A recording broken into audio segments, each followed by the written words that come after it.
Mic check, mic check. Can everybody hear me? Hey, Stu, I can hear Great. Well, hey everyone. My name is Stuart Popejoy, and I'm the CEO and co-founder of Kadena. And I'm psyched to be doing this Twitter space with everybody. Thanks for joining. Joining me as my honored guest today is my co-founder and president of Kadena, Will Martino. Hi, Will. Hey, Stuart, how you doing? Excellent. Nice. So for those who are listening who are new, a little bit about Kadena. Kadena is a public layer 1 proof of work blockchain.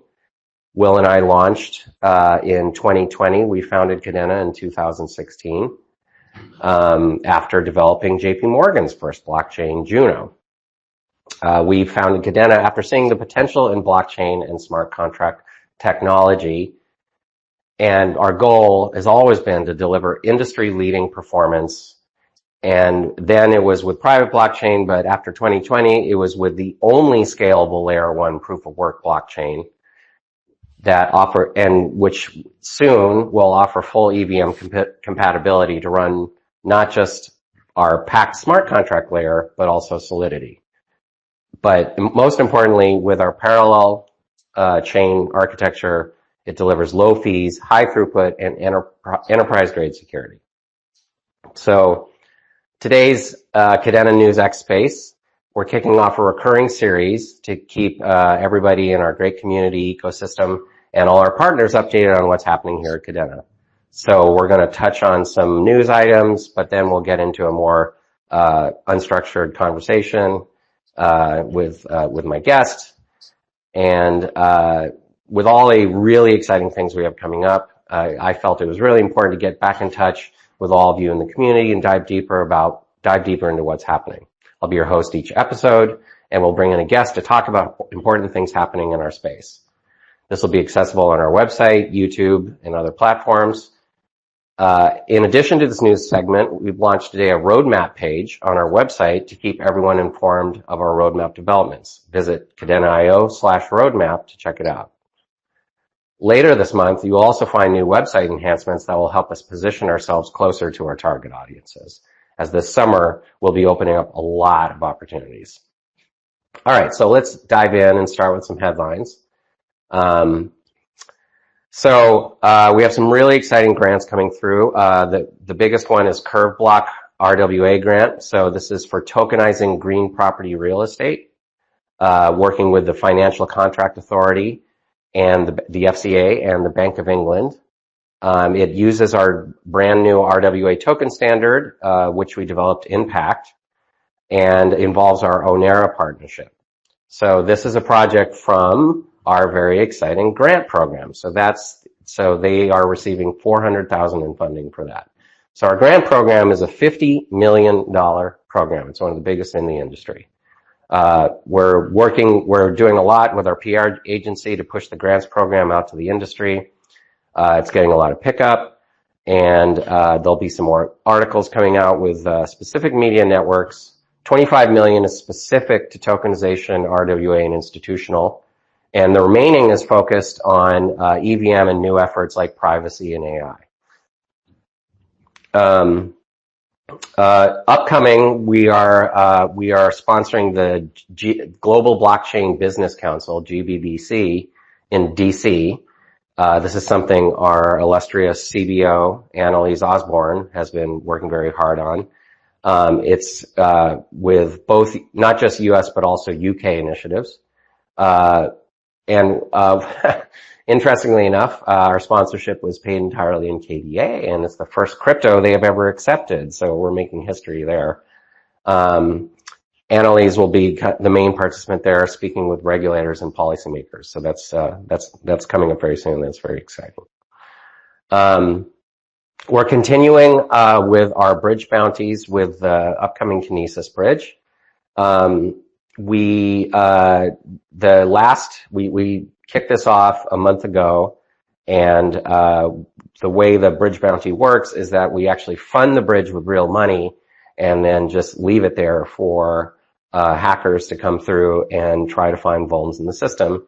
and it succeeded in finding a pretty tricky vulnerability the last time. The next one is coming very soon. We're in the final stages of making sure the fix actually is comprehensive, and it'll be a very similar structure, and it's coming very soon. So that's super exciting. And then finally, one of the big things in marketing community is the launch of Galxe. We've had over 100,000 users participate in our campaigns. We've paid out awards of 100,000 KDA, bunch of Marmalade NFTs. Various ecosystem projects are starting to get, I mean, the idea here is that Galxe is not just a platform for us to blather on and on about what we're doing, but also to get other projects involved as well. And we're kicking off KDA raffles soon. So it's a really important way for us to reach more users and, make interacting with KDA fun and involving. So that's going really well. And congratulations to the marketing team for getting that going. All right. So that's our little news summary there. But I'm gonna launch into our main topic today, which is we're going to be talking about Chainweb EVM. So this is our ongoing effort to roll out new chains on our Kadena Chainweb network. But instead of running packed, they're going to be running. We're going to be the first multi-chain EVM network in history. And in December, we announced that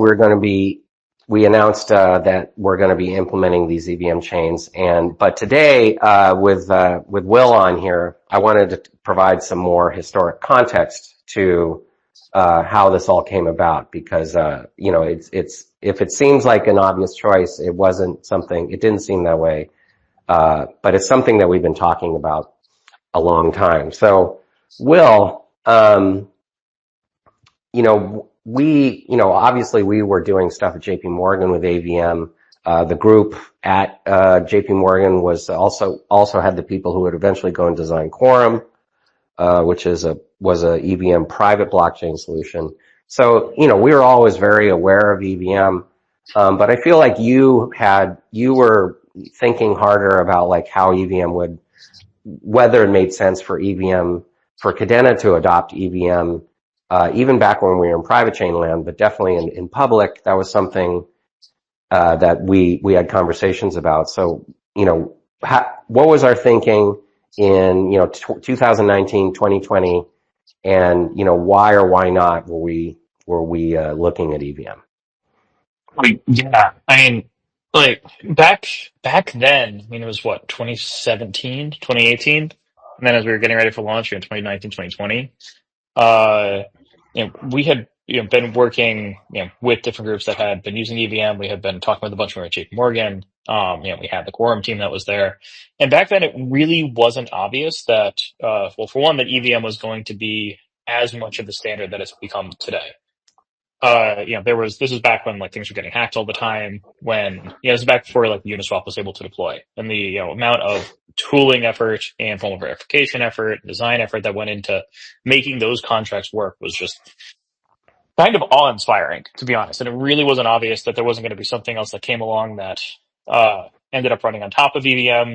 So like, Solidity would go, or, that EVM is going to be just widely adopted by a bunch of different networks. For the main reason back then that getting the EVM runtime out of the node, like the actual deployed nodes, like getting that chunk of code that actually runs the EVM was really difficult, because it was so kind of spaghetti coded with the different parts of consensus and mempool and everything else. It really wasn't just a standalone like executable type of thing that you could pick up and do an interface to and actually bring into another platform. A ton of work went into doing that over the years too. But yeah, I mean, like one of the main things, like back then, because we thought about doing it. I mean, you had written that, what was it called, Masala, I think, which was the EVM port. It was like Haskell port of EVM, and just getting it bug for bug compatible was already a lot. But then actually getting it to run, in such a way that you could just deploy native Ethereum contracts onto the Masala runtime was just a huge lift that we would, frankly, I don't think we're that confident that we could actually develop in a way that would be bug for bug compatible. Well, and just to jump in there, I think we were right about that because there were a lot of alternative EVM platforms at the time, and they're all gone. I mean, the ones that are around now, it's Geth first and foremost, and then Ref, and and then maybe Bezu, but that's more in the private blockchain world. So it really consolidated, and Geth is, Geth and with Ref trailing it is really the main game in town. So we were right about that. Yeah. And so what was the tech change that happened recently? You know more about this than I do, that allowed us to actually start to look at it. Yeah, so this was when we started doing this in earnest a year ago, the one of the things that made it possible for us to move as fast as we have is because Ethereum basically had to adopt a component-oriented architecture to pull off the merge. Because of the way the merge happened. The way the merge happened was that the beacon chain was just running as a separate blockchain for, I think, over a year before the merge happened. So they needed a way to basically drop a consensus on top of the execution layer. And then, great news, that's exactly what we needed. We needed the ability to run EVM as just an execution layer. And that really solidified, nicely over the previous, over the following, since 2021. The other thing, though, I was interested in your perspective on was just the idea that kind of interop was going to be so important. That at the time we were, really trying to solidify PAC, but I always saw you as the person who had the most, who like, for instance, you remember we were doing I think, what do we call it? Kadena Mint or something like that? Yeah, with Cosmos for a bit. Right, we were trying to do stuff with Cosmos. We were basically, that was like putting Pact on Cosmos. But the other thing was EVM on, EVM, like some kind of compatibility layer with EVM. And so, I guess my question for you is, that was a pretty consistent theme. Was it interop? Was it, was it, did you think that Kadena needed to have multiple technologies? Like, what was it that kept EVM in the front of your mind at the time? I think it was, well, for one, it was just the ability to have a base layer, so a layer one multi-chain EVM, just to have finally a scalable layer one EVM that didn't need layer two right. to increase execution throughput, that didn't need zero knowledge, that didn't need additional technologies, that didn't need additional consolidation and centralization. Just, because you can only scale a single threaded system so much. So just bringing a multi-threaded solution to the table, one where, okay, like if, when we put this out and have EVM running across a number of chains on top of Chainweb, when those get all of a sudden saturated, well, we can just fork and add more chains so that the gas price never goes too high, so that we can actually just keep, increasing the throughput of the base layer. And that just, being Kadena's always had this mantra of, if decentralization and scalability matter, if decentralized scalability matters, then we matter. And if it turns out that doesn't, that you can have a much more, centralized and consolidated approach to blockchain infrastructure on layer one, and by this I mean either, proof of stake or things that are even more consolidated than that. And if it turns out to be the future, then, our strategy for what we've been building is, will just have turned out to not have been, what actually matters to the community and to this technology long term. But I think that everyone who's involved is pretty confident that, okay, no, decentralization matters. And having it be scalable, the base layer is the only way to keep decentralization long term. So just the ability to have that and to show it. We have the ability to add other execution layers as well, but I'm suspicious if we end up actually doing it longer term. It's still to be seen if another, lingua franca develops for, like, if there's because right now it's like the EVM is basically Solidity. Sorry, it's basically the JavaScript of crypto, and it's I find it to be unlikely that another standard will absolutely develop. I mean, one of the things that I love about bringing EVM on is that we get access to the massive developer contingent that's been, working in the EVM community and all the tooling that comes along with it. But as well, we have these already running pack chains that are going to be on the exact same network, where bridging over to them is going to be trivial because it's all on the same network. So you can go multi-chain across to them.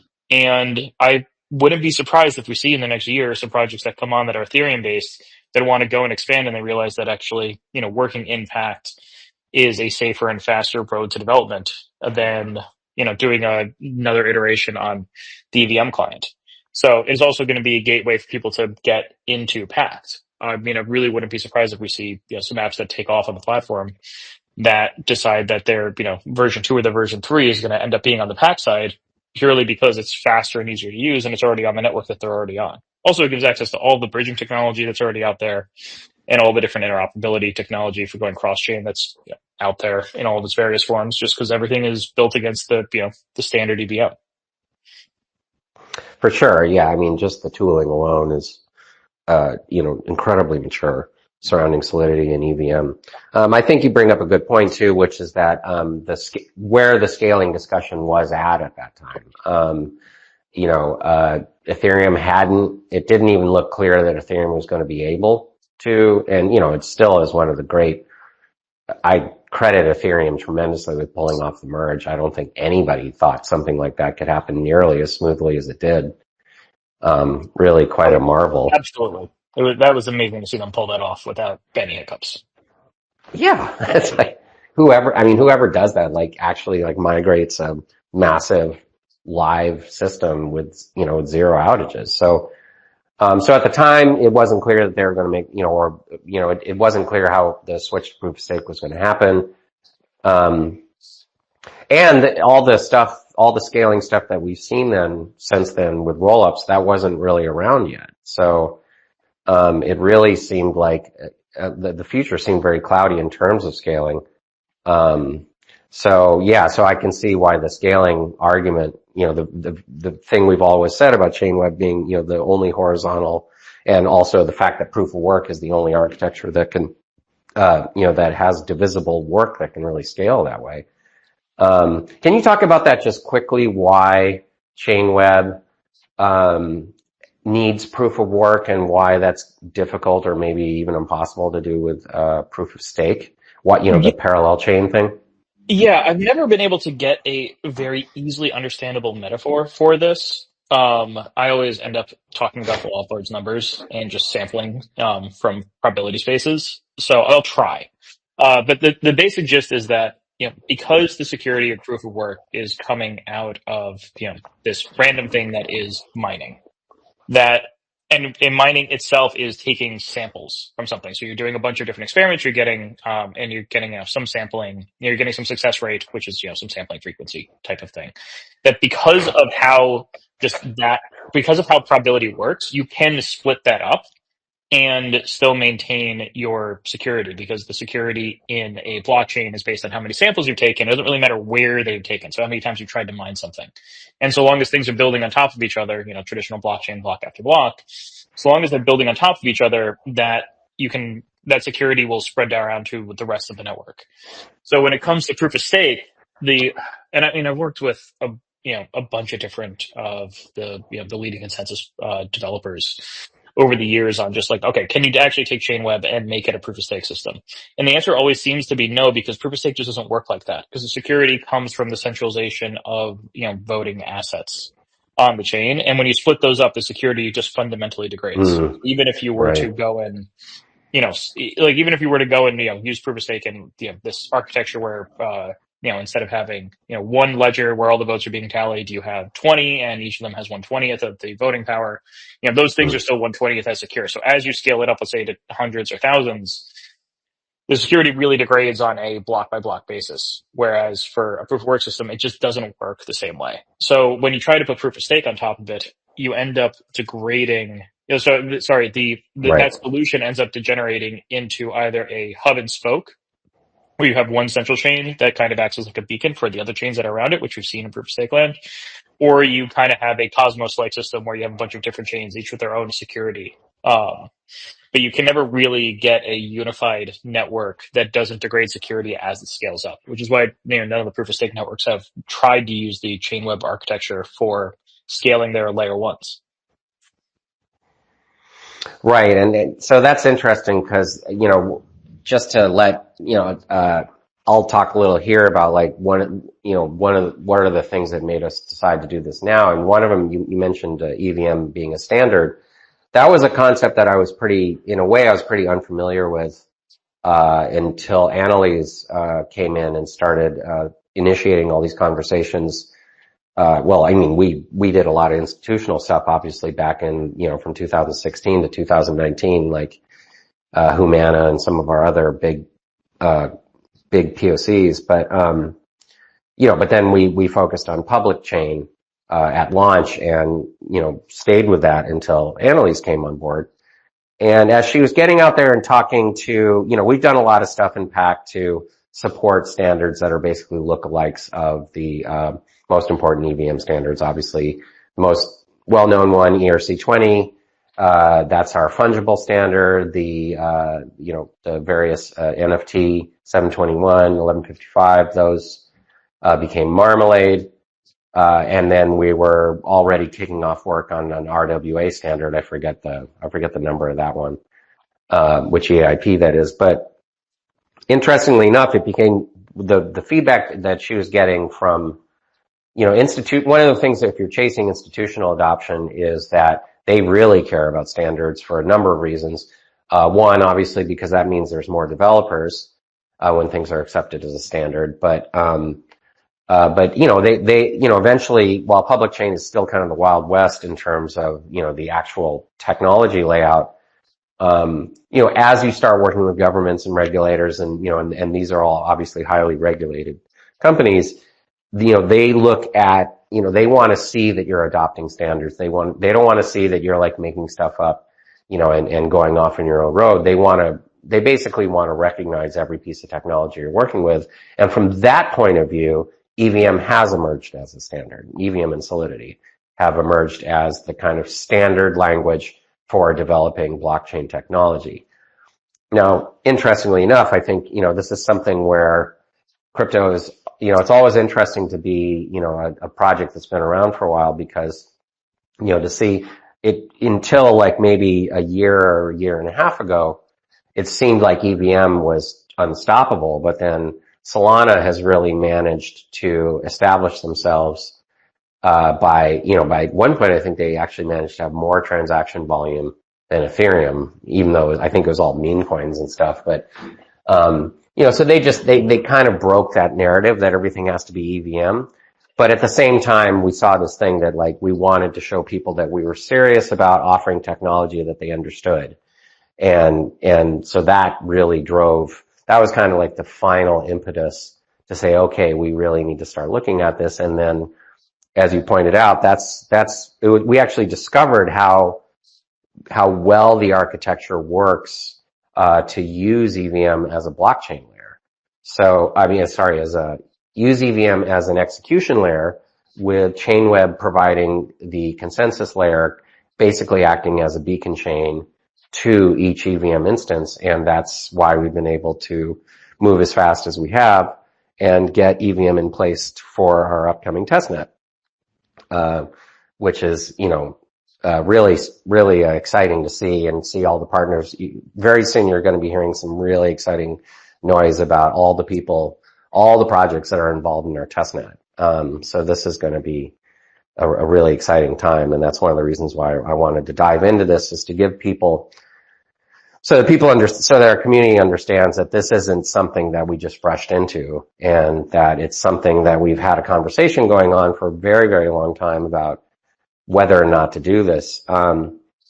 Interestingly enough, I think Will, can you talk about why EVM is safer now? Because like one of the reasons why I think at least myself, one of the reasons why I really didn't want to do EVM in 2019 is because it just seemed, the hacks were just so bad then. So what's changed since then? I think it's tooling.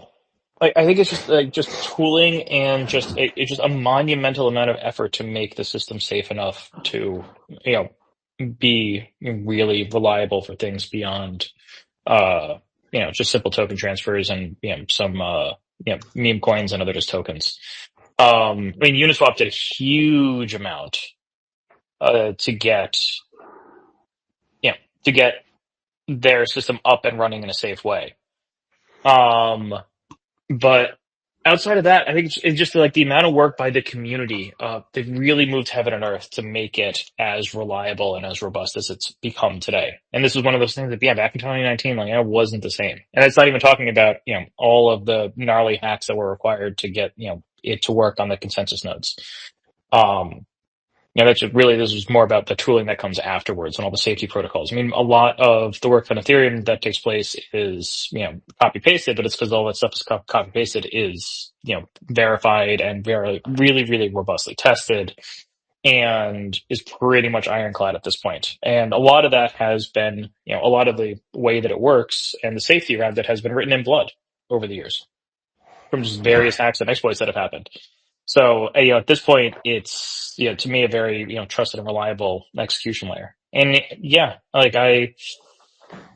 it's amazing to see how far it's come since back in the day when we were, first, trying to work with it back at JP Morgan.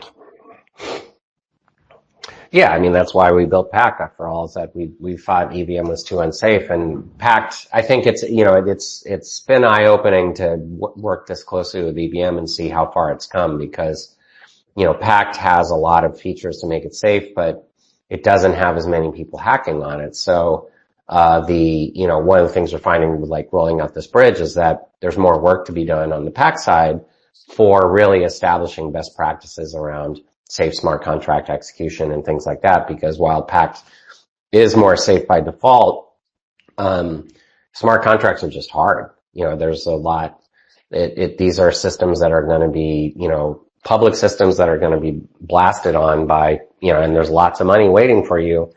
That's, that was why our bug got found so quick, after all, is because there was, real money sitting right there that, you didn't have to ask us for. That's what we like about the bounty, is that you don't have to go through some bug bounty procedure. Money's right there. You can hack it. You can get it. So that's why we're going to go back to that. Well, awesome. Thanks, Will.